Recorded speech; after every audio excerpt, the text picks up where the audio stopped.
Ал біздің Шымкент. Мына Гарант жақ, Қазақстан.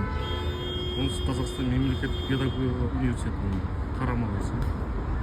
Мына жерде талдар әдемі да міне. Көлеңкесі де зор.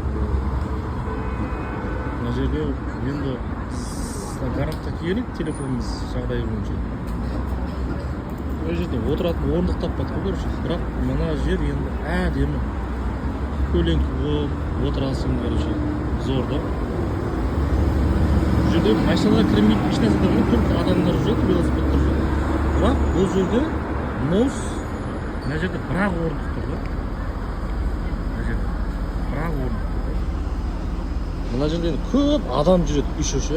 Екінші орындық ше, анау. Мына неде?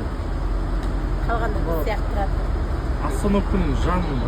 Ой, не үшін деймін да, анау орындықтар болады ғой, керек емес жерде ше орындықтар. Солар керек емес жерде тұрады да, былай жүрген кезде көреміз ғой. Әшейін тұрады, бірақ ешкім отырмайды да оған. Бірақ осындай жерге неге орындық көбейтіп қоймаған деймін да.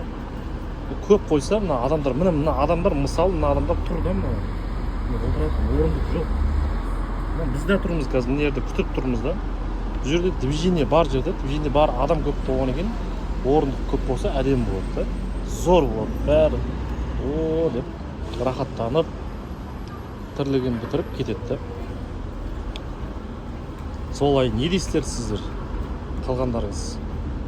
Не айтасыздар?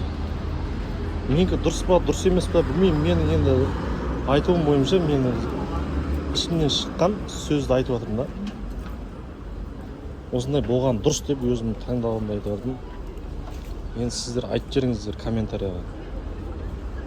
Түсінгендер көріп отқан шығар. Мына жақ Гарант. Мына жақ Гарант. Мына жер технологиясы.